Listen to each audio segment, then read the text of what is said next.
Assalamu alaikum badi jubirlan momo be kontonde toni kontondi mal annal badi mala rohiyatu toure mande mor valentina talanan jam koten Eco TV International the People's Choice comme dal tak ko min kala doro Eco show le wol min yalon ko keta lo ko kono luy interesting talan dum fana ngalon ko ni ngana talanan doro inshallah alba ko sto je mi yalon ko alba karnaji Eco show ko wol kala jam every time dum fana kal yalo nyame doro nim badi mala ka sijan kanana ko pol mutan keta ke be analyze so pour que ñu sifa jamaji doron aliya try kam follow always na Facebook TikTok Instagram and na YouTube page old sponsor la fan be ko man la prefer na ne block afon kam isaje nga do ko ke ñol so janne mbaduna programme fan ko doron on c'est table di yalla mi yalla ko bi mbola discourse la so first one odro olbe kala newspaper di and the newspaper nga menul soto bi wolle the observatory foria standard and the newspaper mbolle mutangi tangi analyze ale from there PPP fanon soto mi yalla ko e withdraw ta coalition tok fanon kono nung na kacha sabanjang ol fana bita kela UMC ti aning NUP party ti ni alam ko be la alliance signing kela bila by 5 inshallah so ñi leketa ko ti min alam ko bi nge so dalem bolam tangi kacha nga da fanundi no fana views la fanam pour al fana la dabla ñi kacha ko doro albita no comment section to alia comment ji mo be yel mi raro faji bari jamba analyzing na la no atol fana ba analyzing kela la inshallah so ngam muñal bula dorom ya kontan dro kay jani mbajam fa lokol kon elima mashallah fa tabarakallah roqi ñu amone bekté contenté andat ak yow ci morning show di wax né émission bi nga xamné mom la askan wi di sétal moy seen émission préférée su ko défé ñuy wax né gaay nañ continuer di ñu top ci Facebook YouTube and TikTok ñu continuer di leen bégal inshallah rabbi waaw comme ni nga waxe xamna dañuy bayyi xadi nuyo tay mom da melni ku wop nak faana ye koy xam waaw su ko defé bu nuyo rek ñu jall ci topit yoy nga wax yaatal ko askan wi ndax dafa melni ñu ngi xaar waaw tay ji nak dafa melni tay la Monday Tuesday dañ ko warna def dembu ci Monday bi waye liggéey be xatoon ba tax defuñ ko motax ñu indi len ko tay ci Tuesday bi lolou yeb soko gisé bëgguñ di len fail ci Eco show motax manam lu metti rek dañ len ko indi inshallah rabbi kon te tamet ñu ngi dañ bëgga def exception xam nga suma olof yi dama ko dé non sa olof bi baax te say daf ma dé jane mo gëna dégg wa xam nga dañ ko tamal di jox askan wi Monday and Friday so gisé dembu ñewul Monday rek circumstances bu rectify bayil mu ngeen wa te tamit légui bu rectify mu ngeen na bay nga nuyu comme sim viewers yi always day ko nit ñi dañ dé call ci suuf di demand Eco exactly parce que am na daf day interesting so dañ bëgga def an exception maybe in a week 4 or 3 times ñu def ko so loolu yëpp ñu ñamali leen benn ci diggante bi exactly waaw so ma baykat yi tamit mu nuyu bala ñu loolu wër na parce que yeen ñaari da man olof ji dama leen koy bàyyee man olof bi daal waxuma ci dara xaw ma nga ne dama nga ne la def tey xaw ma de wop xamoo dama faté sa word bu mu wax man daal duma def daal dina ko wax ci kanam way daal du tay ji du time bi ni way bari ñu jibir la ne la may la donc al content donc ka fara do alla favorite show lo Eco show min canal dalta canal Mondays and Friday par comme na boss ya fa la ñame nak sa la exception wala canal any day al Eco show expect so al bo expect la ñame ana atal dan la ñame al ba trader kala notification o ñing ali make sure ala notification button o ñing on isa de anytime at drop ta dro al notification o sur la kalon ko there is something on Eco TV nal dum taji who knows avec Eco show de zone da fono wala sa lumena bina but I'm expect on any days wala nal badi malon kadi drame so mba ma rohedo the floor is yours mba ma rohedo bi rek may daane mba ma rohedo ñi dañ ma bëgg def mer billahi wallahi bu ko nangu rek su ko defé xol ak ñu muus xol ñi sétan nan kon ki mer la kon ki anti la dañuy wut jëkër ngay wut jëkër luñ bëgg nga bëgg dañ lay taylé dañoo seytaane rek bana li dinañ ko wax mbama yi bu ko jël yow xara rek waaw bana légui sa mbadat la observe newspaper to follow affaire trade minister says government pushing to ease prices expand market opportunities Gambia becomes a first African nation to ratify landmark convention on violence against women. Tambajang drops presidential bid to unite opposition ahead of December polls. First Lady opens new NICU at EFSTH to boost newborn survival. GRA launches WCO customs audit mission to strengthen trade. Faith leaders mobilize to promote health and education. Bari juberla ñeneng the Observer newspaper di say fula ñaw don bita daminto wala the Foraya newspaper. 4 youth remanded over alleged theft of item worth $40,000. GRA hosts WCO mission to strengthen post-clearance audit system. The Gambia becomes a first AU member state to ratify Convention on Ending Violence Against Women and Girls. ECOWAS Parliament calls for full implementation of trade protocols.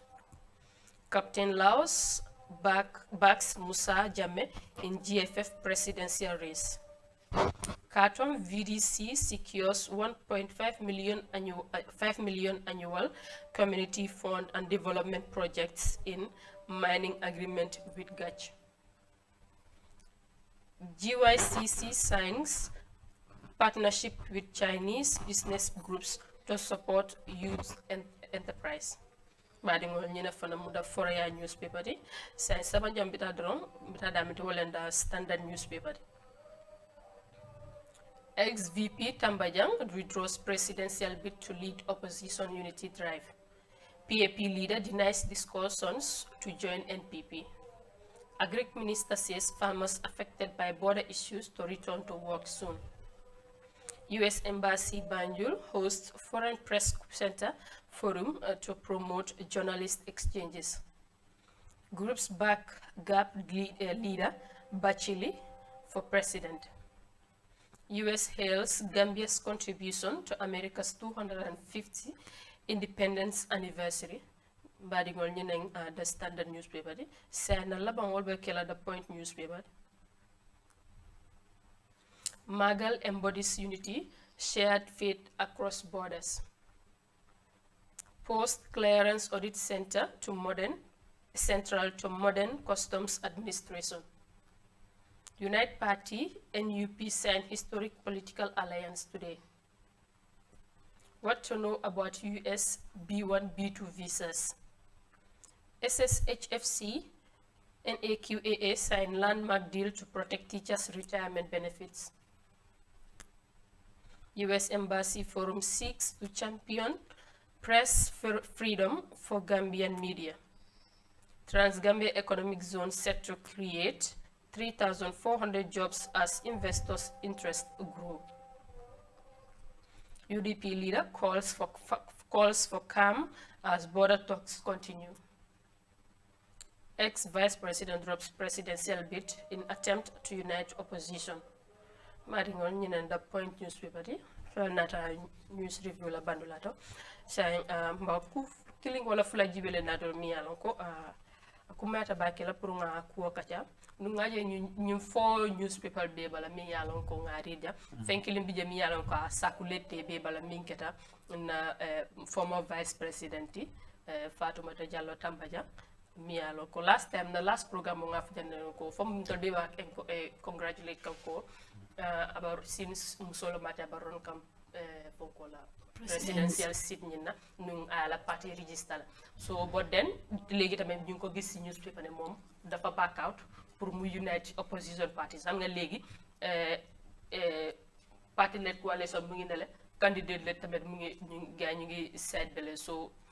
fogna lool la motaxit mom mu back out mu bëgg unite opposition yi pour ñu ñëw together ñu wok comme ko luñdé woné mbolo moy doole exactly so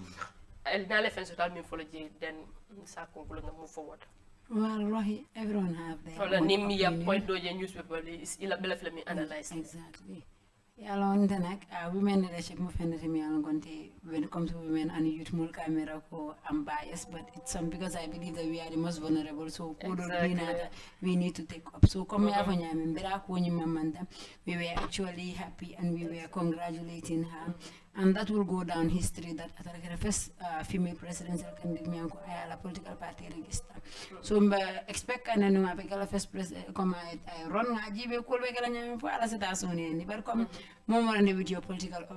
opinion and probably ay ko le jibe ay korose ko mbatu ngamurun ko ma hannen tamam ron this time ngamul ka funyo kan ngake kilinti ngaron which is also a very good thing nga wish doron hamo mi mintiji soto je doron bari jannimbe elman sola lafta kom kabe ke ku kilmoti doron nga kacha something that you also read from actually 3 newspapers that are, if I could remember right, that be Gambia being the first AU member to ratify Convention Against Women Violations and all that, which is a mbajala achievement along jama bajala wala nyama bante when it comes to human rights violations and domestic violations. I tell people even though these laws are there, most people don't know about them, and even if they know, culture made it so difficult for them to come out and talk about this. And exactly. There are so many, we can take example of marriages. And even with their siblings or their step parents and all that. Violence against women, but for them to come out and talk about it, family level, it keeps repeating itself. So even though there are mechanisms, there are laws that protect us. Culture but there are some cultures that we adopted to ourselves can help. So I think in as much as we ratify it and accepted it into our laws, we need to make sure that we also advocate for it, make more enlightenment to make people feel safe to voice out what they are feeling and what they are going through. And let's please stop this maslaha syndrome because I've moja mal affect be mom bamba near moma ikanyane fa moye fa fa goy mala mi yafa where after the person is going through a lot so mo ka wuri doron ku yakara so cool can so let's try to be compassionate against towards each other, especially to the younger one and women. That is all that I have to say. Then now well pour ma close foofu rek maslaha mom ñun dañoo judd sax fekk ko fi so problème la pour ñu dindi ko fi waaye àdduna na waajur yi di yërëm seeni doom na jëkkër di yërëm jabar gis nga bu loolu amee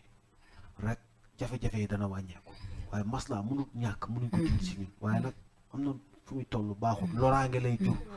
te bëri na masla yu jur loraange si sunu askan te loolu lépp maslaha bi ngay wax noonu moo ko def waaye da ngay gis léegoo-léeg parents yi dañ dee am problème dañ dee indi dañ dee contribute si jafe-jafe yi am waaye góor daa yërëmatul jabar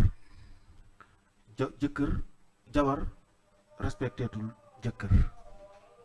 waajur yërëmatul doom looloo indi problème yi yëpp di am si àdduna bi moo tax mooy loolu su ma fa jógee ma ñëw si Fatmata moom ndeysaan jigéen ju mën góor la jàmbaar la mbooloo mooy doole comme noo ko waxee réew mi dafa toll foo xam ne fi ñu toll nii il faut que mbooloo am pour doole mën a am pour li ñëpp bëgg ñu mën koo am foofu la réew mi toll waaye bu ñu fi bëggee nekk waxoon naa ko fi keroog na ñun boo ñu compté lu ñu bëri rombuñ 3 million people kenn ku ne bëgg a jël yoon loolu yaakaar naa dina métti de nañu gën a defaruwaat roqi suñu gënee defaruwaat incha allah nga gis ne li ñu bëgg si réew mi incha allah danañu ko am ndax réew mi bëriwuñ te jàmm doo nga fi xaj Fatmata nag ñu koy congratulate mu ngi def ay good naka lañ ko waxee dama ko bëgg si anglais waaw su ma ko damay bañ wax ko ñu reetaan good move waaw good loolu laa si bëggoon a yokk Elimane jërëjëf bu baax si analyse boobu noonu well si saati Fatoumata Tambajang comme noonu lañ ko waxee rek mba muru la kuma kiro kadro just alama alay pool be sonandi rek a xamum minti alma alaya be timmandi parce que you know li is a big decision nga dem be register already nga nara dem léegi pour nga def sa campagne yi ay yooyu noonu di dem si nit ñi pour sell sa agenda loolu rek a des den nga toog nga xalaat ne there are other oppositions yoo xam ne mun nañoo make changes but then they are not united so xaaral ma comme moom kilifa la xaaral ma dellu gannaaw ma oogaay ñu ñëw ñu waxtaan ñu nekk benn ñu mun a lead ko si country loolu laa bëggoon wax si anglais good decision la def good decision léegi remember nga ko. bu leen ma ree bàyyi leen ma anglais su ma koy làkk man réew ma man noo ko loolu def lépp indi la ree good decision la def daf maa neex man say anglais dañ may. loolu yaa ngi baax xam nga li gën a am anglais solo mënuñoo laa ko xam nga tey suñu waree ànd maag yow jëm Banjul ma dem ba si Johnson bi xam ne yow Banjul nga jëm ma ne déedéet xaaral ma taxaw xaar Roqe ñu ànd yoon bi day gën a neex moom loolu la def nii wala déggoo ma understand na dégg ngeen ma no understand na good noonu la demee so su ñëwee si side violence against women and girls xam nañ ne nekkul loo xam ne it is something new si dëkk bi au Afrique at large but then comme si Gambia la nekk ñu send foofu noonu I can remember dañ defoon benn programme comme maa ngi bokkal si benn organisation boo xam ne am the secretary general so foofu noonu dañ host benn programme fële Faraba Banda so foofu noonu dañ invite certain social workers ñu ñëw foofu noonu comme ñoom tamit ñu joxe seen programmes foofu noonu den kenn ki mu ñëw jigéen la nii sax mu ngi doon wax mu ne dañ am benn kees boo xam ne janxa bi oon papaam mi ko jur moo ko dee téye yaayam bu génnee dem liggéey daf ko dee téye si biir néeg mu def ko loolu understand nga so from there ba janxa bi su paree daf ko dee traité daf ko dee wan paaka ni boo ko waxee dina paaka bii laa jël ma ree la dafa am dinko maa koy dinko pax o matine sura ka mooy dee non dégg nga wolof mu gas pax seen ganam mu ko dee wan tamit gis nga pax bi nii paaka bi laa ree ma jël pax bi ma suul la foofu noonu te kenn du ko xam xale bi daal mun ta wax mu ngi ragal parce que papaam la moo ko ëpp doole moo ko mun understand nga mu ngi frightened mun ta wax dara ba biir bi mu génn nit ñi suñ ko laajtee du dee nangoo wax dara parce que papa bi mu ngi ko traité understand mun ta wax dara mun ta dem police mun ta wax yaayam mun ta wax keneen ak keneen ba benn bés gaa ñu fa seen benn néebo la moo ko oo kooku mu téye ko mu nax ko ba jaax bi mu ñëw wax ko bu mu ko waxee rek mu dem wax ko police jigéen bi dem mu rippal ko police noonu lañ ñëw ñu téye papa soo foofu noonu tamit gis nga maslaxa kese du dee dem foofu noonu traité nii tamit dafa ne parce que suñ traité noonu su traité noonu tawoon xale dina ko doon waxoon bu yàgg waaye léegi mu ngi ko doon traité soo foog naa it is important pour ñi spécial social workers human rights bodies ñu génn ñu advocate di sensitize nit ñi si wàllum ñi ban nomba lañ war a call suñ façon yi suñ amee not even only the police am nga human rights people suñ involvé ñooñu foofu noonu dafa mën a gën a gaaw yeneen say police yi dañ dee mën a léegi soo affaire bi daan loolu la foog ñu jàngal nit ñi yaa ngi wax lu am solo dama ñëwoon si topitu violence bi am si sëy jëkkër ak jabar moo wax ñi nga xam ne ñoo si am part de responsabilité waaye lii dafa am li tubaab di woowe violence verbale am violence physique am violence morale maanaam lii violence physique la parce que sa on doom mënuloo ko warloo mën a seq ak moom dara violence physique nag man dama koy àtte comme criminal act moo àtte rey nit benn la criminal act la kay so loolu nekkul loo xam ne maanaam loolu lu ñu war a loi bu ñu war a voté la si parlement bi maanaam ay luwaa nga fa teg si ay daan non bii dañ ci war a génne ay boor yoo xam ne parce que sa on doom ba pare ndax li tax mu garaaw mooy dafa am ñaari mbir yu fa nekk si biir muy violence physique la waaye corruption de la jeunesse boobu nga doon dégg ñuy toppee Ousmane Sonko daf si bokk parce que sa doom la xale la da ngay dox ci maanaam pour di seq moom te man li ma mënta d'accord mooy Roqe naka la nit di tiimee sa doom war a seq ak moom loolu képp ku ko def bu ñu la jàppee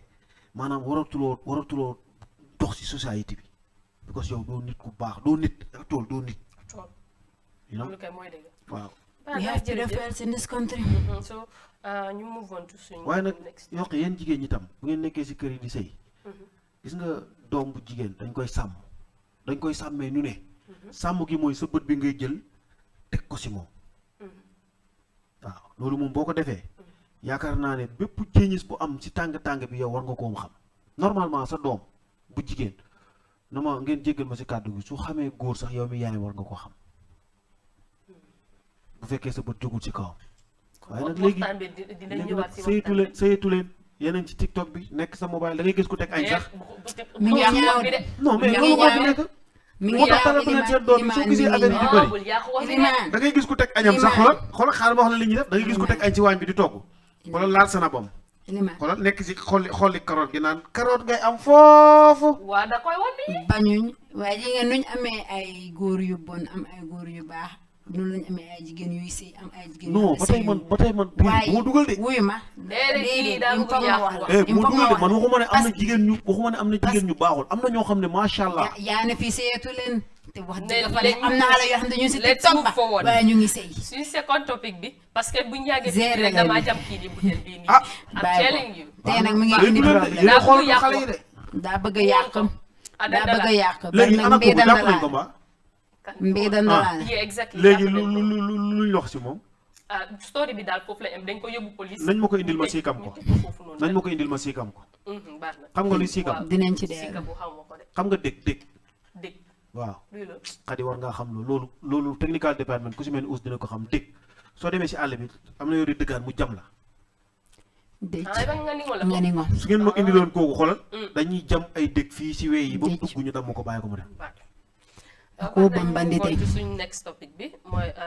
PPP dañ withdraw si coalition talk bi so statement mu ngi fii nii dafa gudda waaye just half rek lay read ma bàyyee beneen half bi Laal si tuuti rek.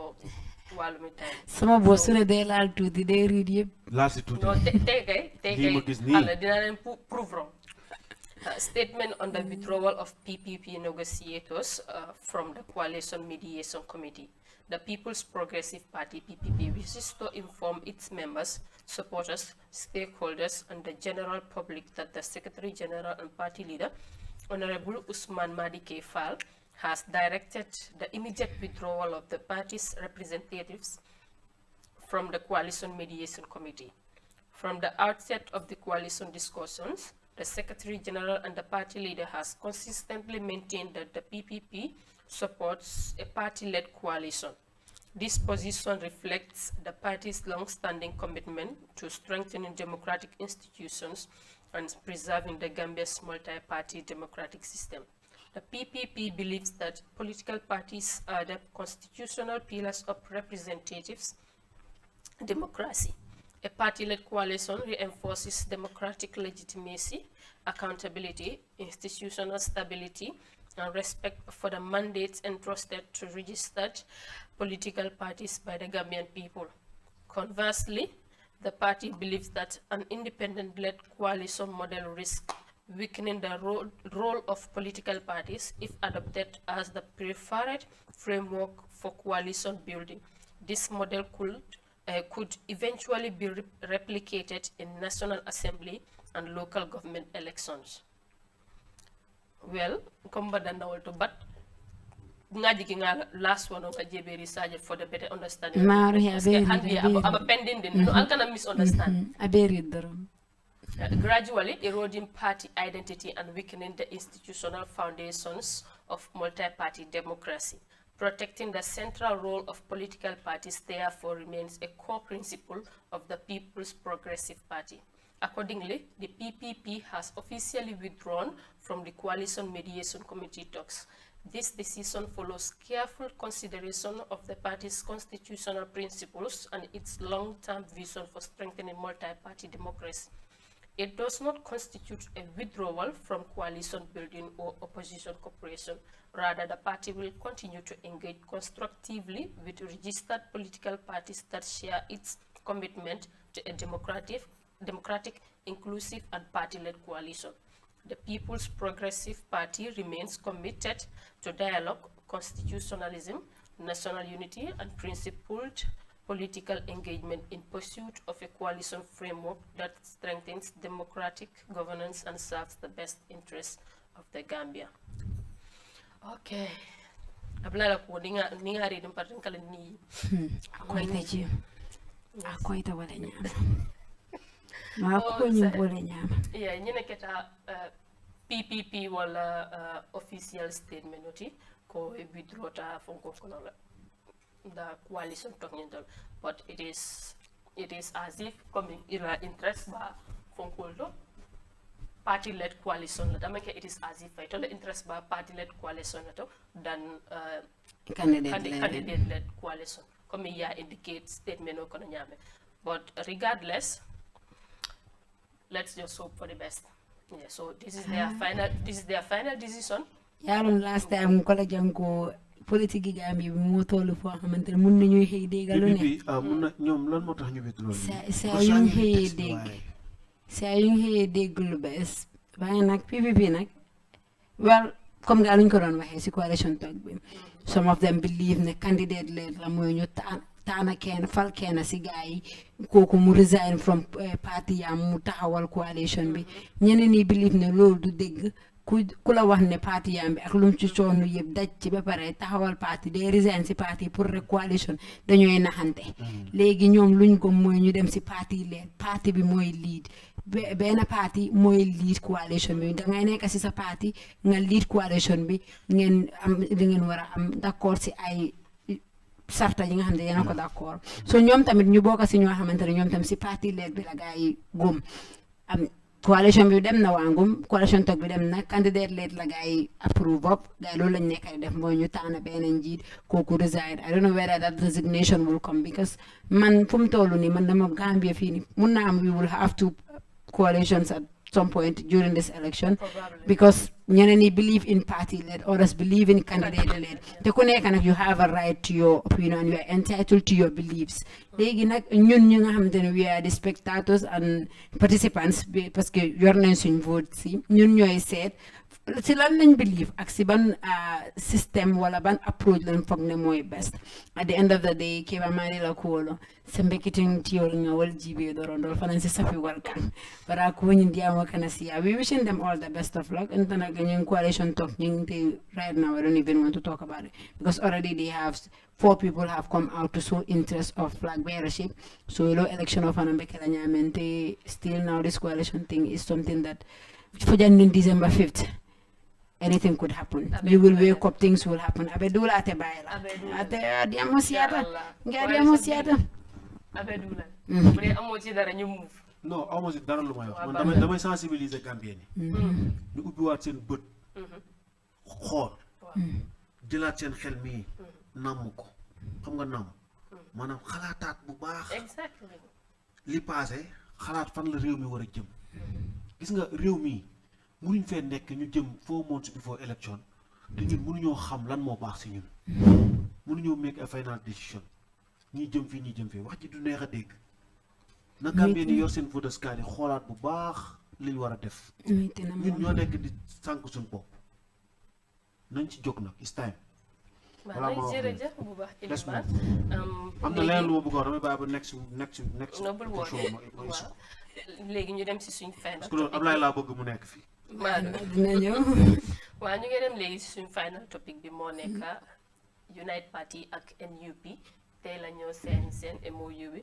waaye bi statement mu fi boo xam ne gars yi list nañ ko so boo tamit dinaa ko read du ma wax dinaa si tuuti waaye dinaa ko read waaw Unite rek bu ko wax tuuti na read rek non mos ci tuuti rek na read rek Unite Party and National Unity Party to sign historic political alliance agreement Banjul, the Gambia, 2nd August 2026. In a landmark moment for Gambian politics, Unite Party and the National Unity Party will formally sign a political alliance agreement on Tuesday, 4th August 2026, marking the beginning of a strategic partnership ahead of the presidential election scheduled for 5th December 2026. The alliance reflects a shared commitment to democratic governance, national unity, accountable leadership, and inclusive development. By joining forces, both parties reaffirmed their determination to provide Gambians with a united platform focused on addressing the country's key challenges and advancing a common vision for a prosperous future. The signing ceremony will bring together the leadership of both parties, senior party officials, supporters, development partners, invited guests, and members of the media. The event is expected to be a defining moment in the country's political landscape and an important milestone in the lead up the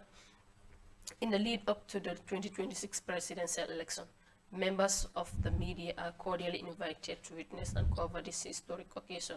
The ceremony will provide an opportunity for party leaders to outline the objectives of the alliance and their shared aspirations for the Gambia. Yeah. You know, la official statement oti. Why then? See la signing ceremony batu berin tela mo happen inshallah. tey la war a xew. Waaw Monica party la yaakaar naa Eco TV nañ fa teew de xanaa. inshallah ñun kay dara duñu rëcc. fii si réew mi right now. waaw dina nekk kii Lamin Jeedabo parti am ak honorable Talib Ahmed Bensouda yes ñoom ñooy join forces tey alliance bi so we wish them the best inshallah the best te tamit